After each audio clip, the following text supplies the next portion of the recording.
You are watching Live OK Television. Life okay समाचारको साथमा Balvatika school Pepsicola learning made simple Jiva life to your style wellness mall natural way to improve your health. नमस्कार, life okay समाचारमा स्वागत छ। सुरुमा मुख्य समाचार। अध्यक्ष पुष्पकमल दाहाल प्रचण्डले प्रधानमन्त्री केपी शर्मा ओली फाँसीवादी बाटोमा हिँडिरहेको आरोप। दूरसञ्चार सेवालाई प्रभावकारी बनाउन कुनै कसर बाँकी नराख्ने।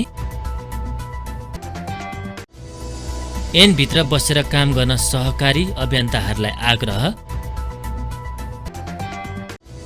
सभामुख अग्निप्रसाद सापकोटाले संसदलाई प्रभावकारी बनाउन लागि परेको।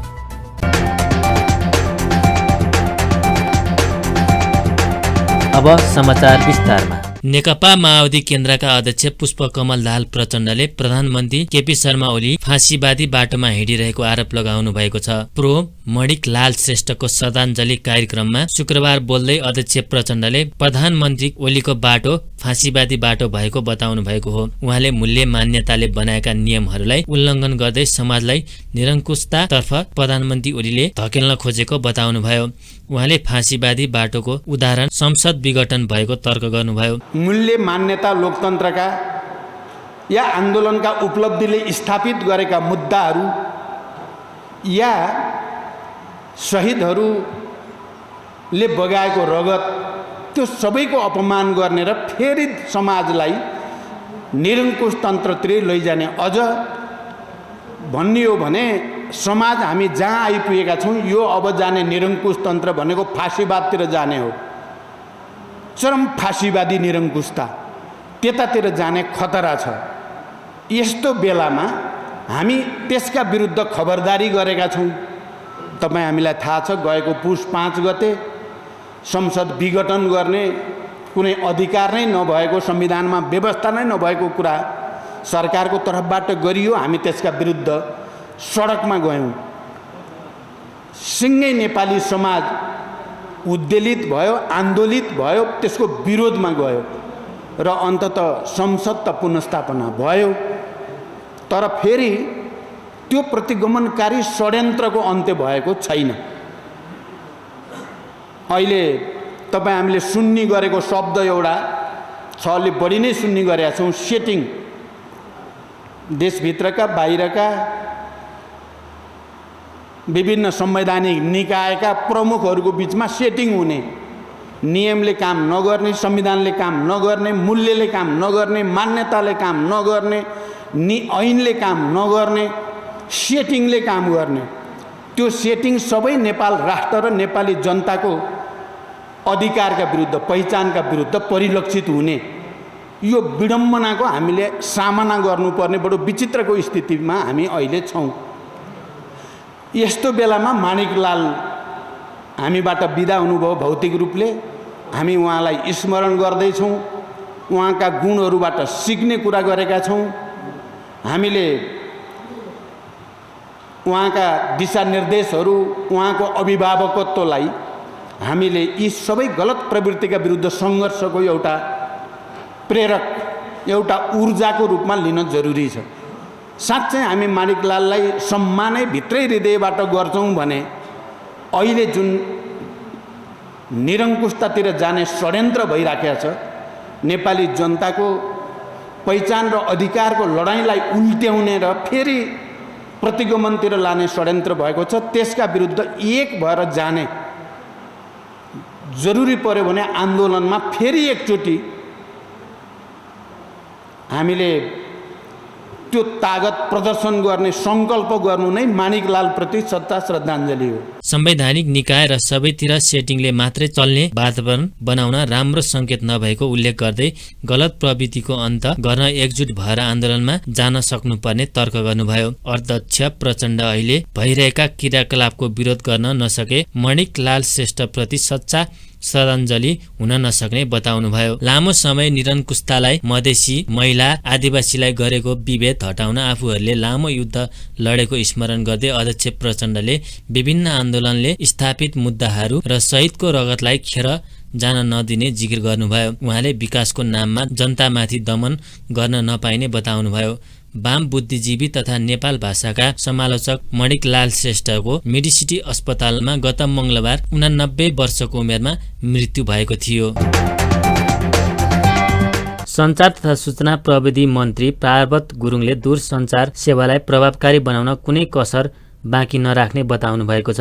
दूरसञ्चार सेवाको पहुँच, प्रवाह तथा गुणस्तर सम्बन्धी शुक्रबार भएको अन्तर्क्रिया कार्यक्रममा मन्त्री गुरुङले दूरसञ्चार क्षेत्रलाई अझै प्रभावकारी बनाउन सरकारले कुनै कसर बाँकी नराख्ने बताउनु भएको हो। उहाँले लगानी धेरै तर प्रतिफल कम भएको बताउँदै सञ्चार क्षेत्रको अनुगमन गर्न ढिला गर्न नहुने बताउनुभयो।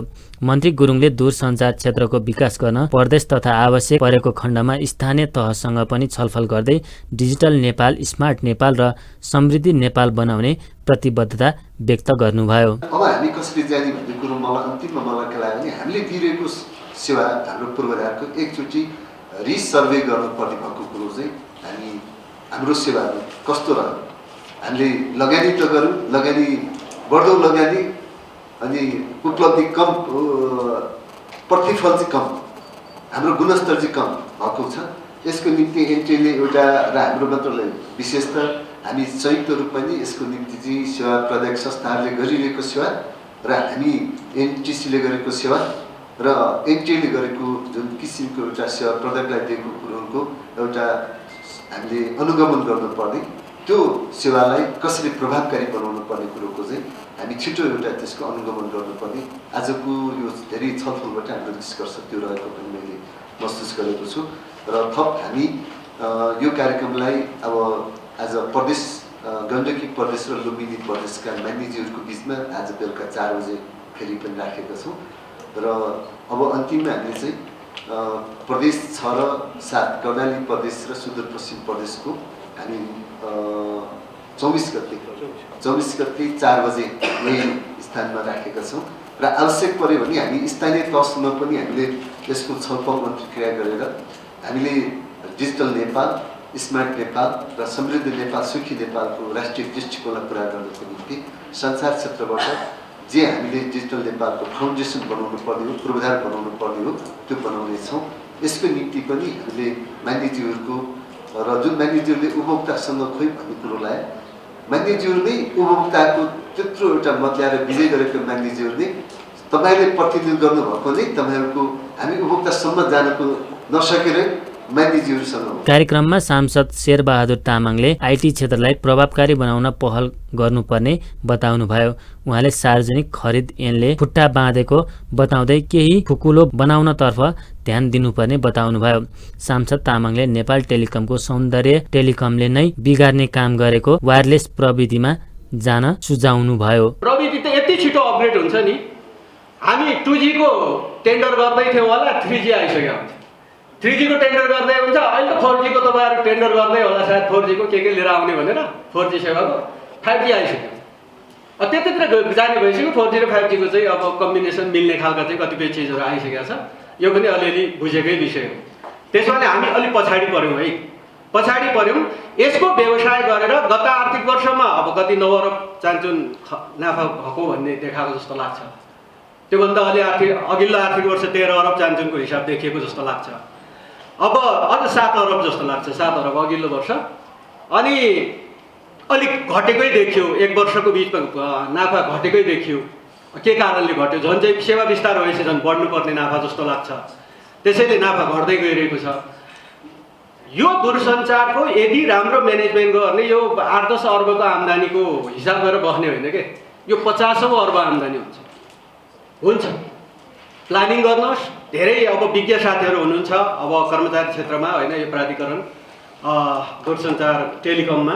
त्यसो भएको हुनाले अलि आँट गर्ने हो भने यो राज्यलाई धेरै ठुलो आम्दानी दिन सक्छ है। कार्यक्रममा सांसद प्रेम सुवालले नेपाल टेलिकमका कर्मचारीको घरमा समेत निजी प्रादायिकै सेवा लिनु दुःखद भएको उल्लेख गर्दै टेलिकम प्रतिको विश्वास घट्दै गएको आरोप लगाउनुभयो। उहाँले निजी सेवा प्रादायिक दुर्गममा जान बाध्य पर्ने नियम बनाउनु पर्ने बताउनुभयो। निजी सेवा प्रदायकको सेवा लिनेहरू बढ्दो छ। यसमा सायद एनटिसीका कर्मचारीहरूको घरमा पनि यो निजी सेवा प्रदायकै हुनुपर्छ यो इन्टरनेट सेवा। यहाँहरूले चेक जाँच गर्नुभयो भने, किन भन्दाखेरि आफ्नै संस्थाको यो भर पर्दो छैन। अब केही सहुलियतमै पाउने भए मात्रै राखिएको हुनुपर्छ। र यहाँ डाटा आएको छ बागमती प्रदेशमा 1097वटा टावर बन्दै गरेको 130 थप हुने 192, प्रदेश 2 मा 466वटा टावर बन्दै गरेको 105 थप हुने 64। निर्वाचन क्षेत्र हेऱ्यौँ भने मन्त्रीज्यू बागमती प्रदेशमा 33वटा निर्वाचन क्षेत्र, प्रदेश 2 मा 32वटा, जनसङ्ख्या उस्तै हो। टावर चाहिँ प्रदेश 2 मा एकदमै कम छ। कहाँ 1097 कहाँ 466। त्यसकारण जनसङ्ख्या अनुसार टावर राखिदिनु पर्यो। मेन कुरा जनसङ्ख्या अनुसार सन्तुलित विकास भएन। काठमाडौँ उपत्यका केन्द्रित योजनालाई जिल्ला केन्द्रित बनाउनु जरुरी छ। तत्काललाई काठमाडौँ उपत्यका र जिल्ला सदरमुकाममा एउटै गुणस्तरको मोबाइल र इन्टरनेट सेवा व्यवस्था गर्नु उपयुक्त हुन्छ। सांसदहरूले सरकारको प्रतिनिधित्व भएको संस्थाले राम्रो काम गर्न नसक्ने तर निजी क्षेत्रले राम्रो काम गरेको भनेर बयान दिनु राम्रो नभएको बताएका थिए। उनीहरूले नीति कागजमा मात्रै होइन व्यवहारमा लागू हुनुपर्ने बताएका थिए। भूमि व्यवस्था सहकारी तथा गरिबी निवारण मन्त्री शिवमाया तुम्बा हाम्फेले ऐनभित्र बसेर काम गर्न सहकारी अभियन्ताहरूलाई आग्रह गर्नुभएको छ। शुक्रबार 64औं राष्ट्रिय सहकारी दिवसको अवसरमा आयोजित कार्यक्रममा बोल्दै उहाँले ऐन कार्यान्वयन गर्न सरकार र अभियन्ता मिलेर नभई आफ्नो क्षेत्रबाट लाग्नुपर्ने बताउनु भएको हो।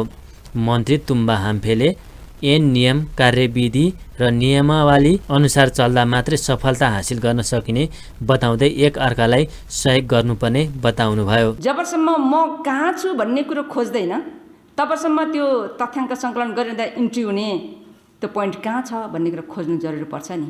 त्यसैले तथ्याङ्क सङ्कलन गरिरहँदा यस्तो भयो भन्नुभन्दा पनि सबभन्दा पहिले मेरो यो सहकारीको अभियानमा कार्यरत सहकारी किन छुट्यो भन्दा आफैले पहिले प्रश्न गरौँ, अनि तथ्याङ्क सङ्कलन गर्ने र यसलाई विश्लेषण गर्ने, यसलाई अपडेट गर्ने कुरा अनि अगाडि बढौँ, अनि मात्रै हामीले खोजेको जस्तो आउन सक्छ। नभए तथ्याङ्क सङ्कलनको लागि आफ्नो कुरा तल ल आउनुहोस् तपाईँहरू भनिरहँदाखेरि आफू नआउने अनि प्रश्न गर्ने, यसको स्वाभाविकता कहाँसम्म रहन्छ भन्ने खालको प्रश्न पनि छ नि त। र यसलाई अब यति चर्चा गरिसके पछाडि यसलाई अपडेट गर्दाखेरि सबै यसमा दर्ज हुनु पर्यो, अनि मात्रै सहकारी अभियन्ताहरूले जे कुराहरू गरिरहनु भएको छ आधिकारिक तथ्याङ्क यसैले लिएर अगाडि बढ्नुपर्ने हुन्छ। आधिकारिक तथ्याङ्कलाई लिएर अगाडि बढिँदा म किन छुटेँ भन्ने खालको प्रश्न गरेर आफूलाई यसमा दर्ज गर्नु भएन भने छुटिरहनुहुन्छ। प्रश्न धेरै उठाइरहँदाखेरि यसको सान्दर्भिकता रहन सक्दैन। त्यसैले इन्ट्री हुने पोइन्टमा तपाईँहरू छिर्नुहोस्, अगाडि बढ्नुहोस्। र सहकारी अभियान सञ्चालन गरिरहँदाखेरि सम्बन्धित सहकारीले आफ्नो अभियान चलाइरहेको अवस्था छ र सरकारले पनि यो सहकारीलाई कसरी नियमन गर्ने भन्ने आफ्नो ठाउँबाट स्वयं ऐन बनाएर विभिन्न निर्देशिकाहरू केही बने केही बन्न बाँकी छन्, केही ड्राफ्टमा छ, प्रक्रियामा छ, यसरी कामहरू गर्ने गरेको अवस्था छ। त्यति बेला दुईवटा कुरा सँगै हेर्न पर्छ। सरकारले गर्ने काम सरकारको मातहतमा रहेको विभागले गर्ने काम उसको पाटो रहन्छ। अर्को राष्ट्रिय सहकारी महासङ्घ जसले विभिन्न सहकारीलाई आफूले आफ्नो ठाउँमा सँगै राखेर एउटा महासङ्घको रूप धारण गरेको छ, उसले गर्ने काम पनि ऐनसङ्गत ढङ्गले नै गर्नुपर्ने हुन्छ। र उसले काम गरिरहँदाखेरि पनि उसले पनि के ध्यान दिनु पर्यो त भन्दाखेरि मैले धेरैभन्दा धेरै यो अभियानकर्ताहरूलाई मैले एकदम राम्रो तरिकाले कसरी अगाडि बढाउन सक्छु भन्ने खालको योजना त बनाउनु पर्यो नि। मैले यो कुराहरू गरिरहँदाखेरि राम्रो सहकारी जसलाई आज हामीले पुरस्कार प्रदान गर्यौँ, जसले राम्रो काम गर्यो, यति भनिरहँदा राम्रो काम गरेकोलाई हामीले पुरस्कृत गर्यौँ भनिरहँदाखेरि नराम्रो काम गर्ने छेउमा सँगै उभिरहेछ नि त, त्यसलाई चाहिँ हामीले ध्यान दिने कि नदिने। उहाँले ऐन संशोधन गर्न छलफल गर्न सकिने बताउँदै आवश्यकता अनुसार मात्रै काम हुने बताउनुभयो। मन्त्री तुम्बा हाम्फेले हरेक नागरिकले ऐन नियम र कानुनको दायरामा रहेर मात्रै कार्य सम्पादन गर्नुपर्ने र ऐन कानुन र नियममा बसेर मात्रै काम गर्न कर्मचारीहरूलाई निर्देशन दिनुभयो। सहकारी दिवसको अवसरमा विभिन्न सहकारी संस्था र खेलाडी कर्मचारीहरूलाई सम्मान गरिएको थियो। सभामुख अग्निप्रसाद सापकोटाले संसदलाई प्रभावकारी बनाउन लागि परेको बताउनु भएको छ। शुक्रबार संसदीय मामिला पत्रकार समाजका नवनिर्वाचित पदाधिकारीहरूलाई बधाई दिँदै संसदलाई प्रभावकारी बनाउन आफू लागि परेको बताउनु भएको हो। उहाँले संसदलाई जवाफदेही बनाउन समाजले महत्त्वपूर्ण भूमिका खेल्ने बताउनुभयो। संसदका राम्रा नराम्रा कामको तुलना गर्न सभामुख सापकोटाले समाजलाई आग्रह गर्नुभयो। संसदको गतिविधिहरू जनतामा जोड्न सक्यो र सही ढङ्गले चाहिँ संसदका गतिविधिहरू प्रभावित गर्न सक्यो भने त्यसले जनमत सिर्जना गर्छ। जनमत सिर्जना भएपछि हामीले गरेका राम्रा कामहरू सङ्घीय संसदबाट प्रतिनिधि सभाबाट गरेका राम्रा कामहरूको जनताले मूल्याङ्कन गर्ने अवसर पाउँछन् र नराम्रा कामहरू चाहिँ औँल्याउने मौका पाउँछन् र त्यसले चाहिँ के गर्छ त भन्दाखेरि लोकतान्त्रिक पद्धतिलाई मूल्य मान्यतालाई चाहिँ सबल सुदृढ विस्तार गर्न मद्दत पुग्छ। शासन प्रणालीलाई पनि राम्रो गर्न मद्दत पुग्छ। यो चाहिँ सबभन्दा मुख्य कुरा चाहिँ जवाबदेहिता र पारदर्शिता हो र त्यो जवाबदेहिता लिने कुरा र पारदर्शी बनाउने कुरा पनि कहाँबाट गर्न सकिन्छ त भन्दाखेरि यही समाजबाटै गर्न सकिन्छ। त्यसकारण यो निकै महत्त्वपूर्ण कार्यभार हो भन्ने लाग्छ। अहिले मैले जे जति मलाई जानकारीमा छ यो समाजमा काम गरेका मान्छेहरूले चाहिँ निकै महत्त्वपूर्ण योगदान गरेका छन्। पत्रकारिता क्षेत्रमा पूर्व अध्यक्षहरूले चाहिँ अब आफूलाई धेरै चाहिँ सफल बनाइरहेका छन्। तपाईँहरू सबै पनि सफल हुनुहुन्छ भन्ने मलाई चाहिँ विश्वास छ र अब यस सन्दर्भमा निवर्तमान अध्यक्षले बडो चाहिँ सुझबुझपूर्ण ढङ्गले कुशलतापूर्वक ढङ्गले नेतृत्व दिनुभएको थियो। अहिले पनि यो लोकतान्त्रिक विधि पद्धतिबाट चाहिँ कार्यभार हस्तान्तरण गर्नुभएको छ। यसका लागि उहाँलाई पनि म हृदयदेखि धन्यवाद दिन्छु। आफ्नो हातमा नतिजा नआए पनि आफूले निरन्तर परामर्श गरिरहेको जानकारी दिँदै सभामुख सापकोटाले संसदलाई प्रभावकारी बनाउन सबै क्षेत्रको सहयोग आवश्यक रहेको तर्क गर्नुभयो। विगतका अध्यक्षहरूको कार्यकाल जस्तै नवनिर्वाचित पदाधिकारीहरूको कार्यकाल पनि सफल हुने उहाँले आशा व्यक्त गर्नुभयो।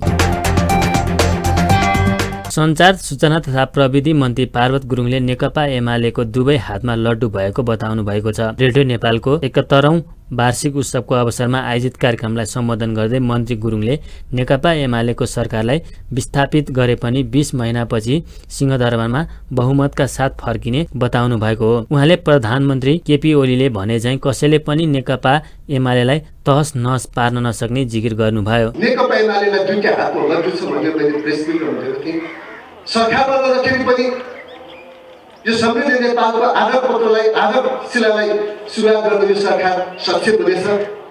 प्रतिपक्षहरू मिलेर यो सरकारलाई विस्थापित गरे पनि फेरि पनि 18-20 महिनापछि मुलुकलाई एउटा बहुमतको सरकारले नेकपा एमाले फेरि सम्मानित प्रधानमन्त्रीज्यूले भने जस्तै सिंहदरबारको गुल गेटबाटै प्रवेश गर्न यो सरकारलाई अवसर हुनेछ। त्यही अवसरको निम्ति आज नेकपा एमालेलाई जो अवसर छ त्यो अवसरलाई आज कसैले पनि यसलाई नेकपा एमालेको एउटा प्रिय पार्टीलाई विभिन्न षड्यन्त्र गरेर यो पार्टीको नाम निशानलाई समाप्त पार्न जुनसुकै षड्यन्त्र भए पनि अब सदाका लागि ती सब षड्यन्त्र असफल गरेर नेकपा एमाले फेरि पनि यो मुलुकको जनताको बिचको प्रिय पार्टीको रूपमा स्थापित हुने हामीलाई गौरवको रूपमा हाम्रो बिचमा अहिले तपाईँहरूको बिचमा राख्न म आज यो पनि एउटा गुड न्युजको रूपमा रहेको छ कि हिजोको सर्वोच्च अदालतको फैसलाले अब नेकपा एमालेलाई कसैले पनि यो एमाले पार्टीलाई अब मर्जर गर्ने फेरि पनि एकताको नाममा बनावटी नाममा यसलाई तहस नहस गराउन असफल हुनेको कानुनले पनि असफल हुने कुरो तपाईँको बिचमा राख्दै हामी यो राष्ट्रिय गौरवको कुरोलाई समृद्ध नेपालको कुरोलाई हामी अगाडि बढाउन सधैँभरि तपाईँको बिचमा यो सरकार सक्षम छ, योग्य छ र यो सरकारले नै यो मुलुकको सबै सङ्कटहरूलाई मुक्त गरेर सङ्कटहरूको अन्त्य गरेर यो मुलुकलाई सही दिशा दिनेछ भन्ने कुरोमा तपाईँहरूलाई विश्वास गरेर निराश नहुनुहोस्। मन्त्री गुरुङले रेडियो नेपालको विकासका लागि सरकारले खेल्नुपर्ने भूमिका कमजोर नहुने बताउँदै रेडियो नेपालका कर्मचारीहरूको सरुवा बढुवा गर्नेतर्फ आफू नलाग्ने बताउनुभयो। मन्त्री गुरुङले रेडियो नेपालको विकास र समृद्धिका लागि आफ्नो भूमिका खेल्न आफू तयार रहेको बताउनुभयो। रेडियो नेपालको 71औं वार्षिक उत्सवका अवसरमा भएका विभिन्न प्रतियोगिताका प्रतियोगीलाई पुरस्कार तथा सम्मान गरिएको थियो।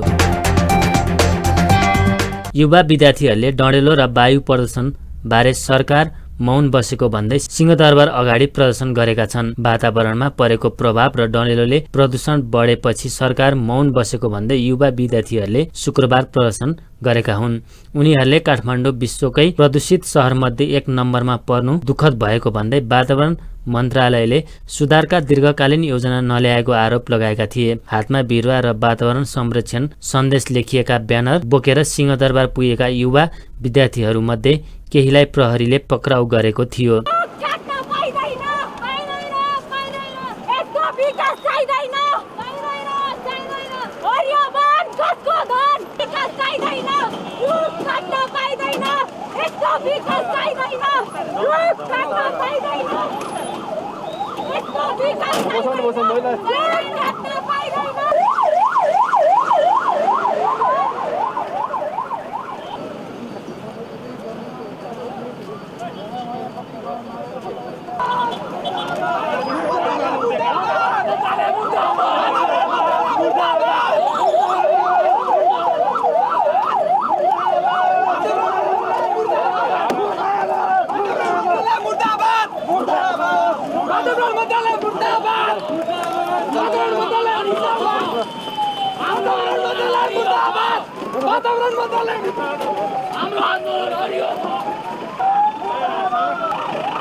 सिंहदरबारको पश्चिम गेट अगाडि प्रदर्शन गरेका युवा विद्यार्थीहरूले वातावरणीय सङ्कटकाल घोषणा गर्न माग समेत गरेका थिए।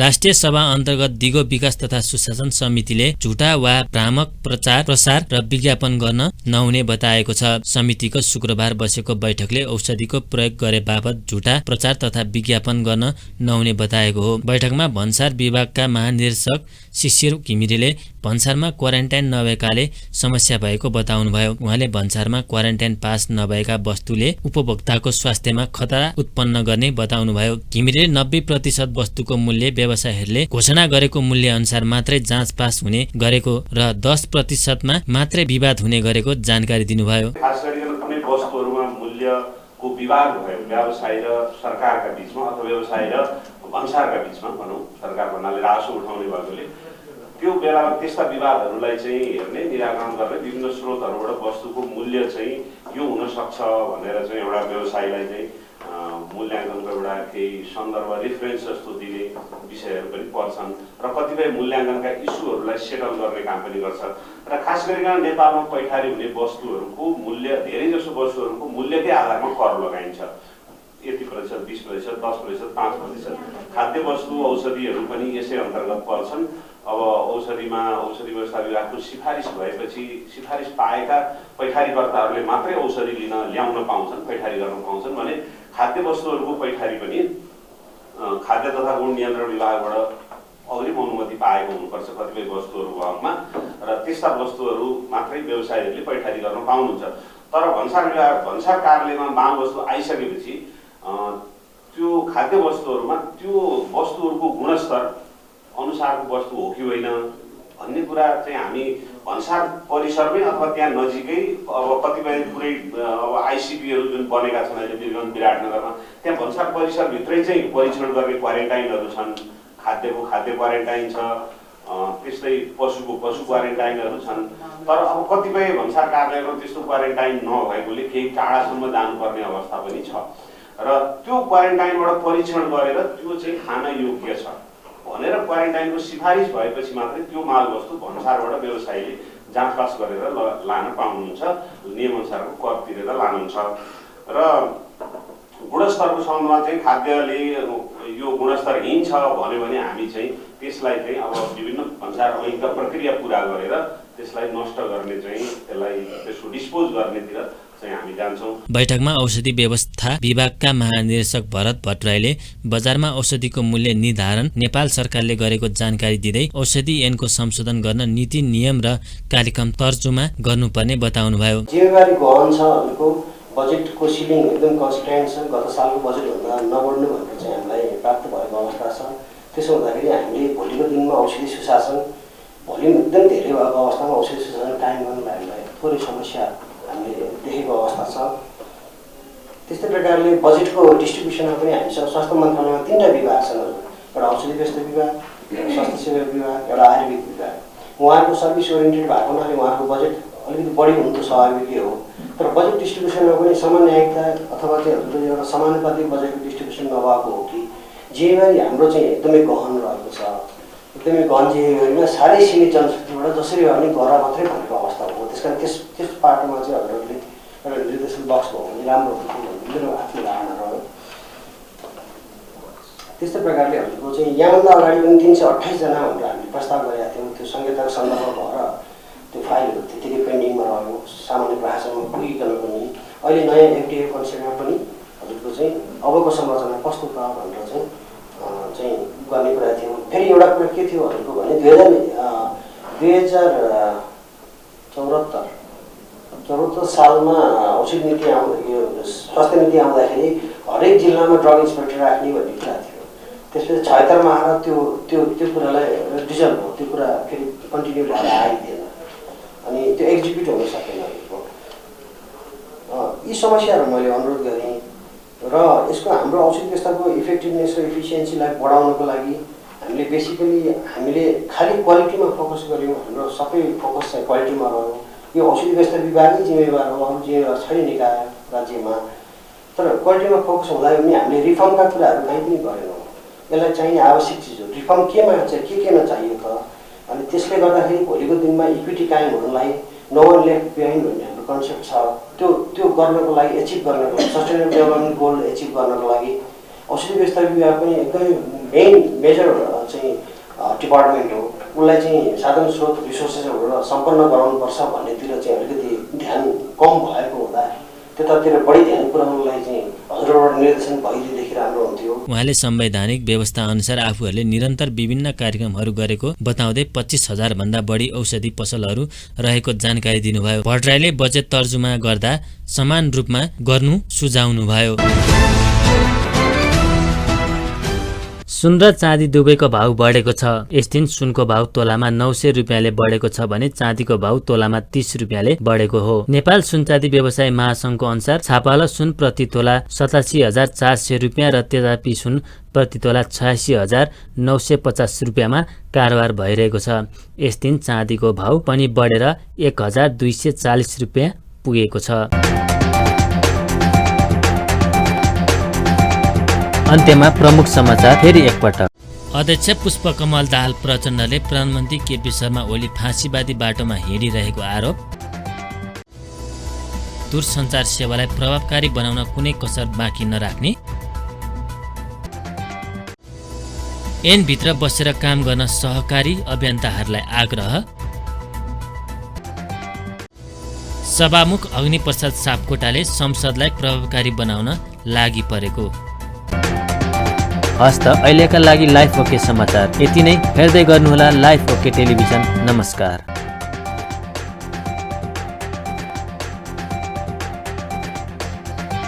लाइफ ओके समाचारको साथमा Balvatika school Pepsicola learning made simple. Jiva life to your style, wellness mall, a natural way to improve your health.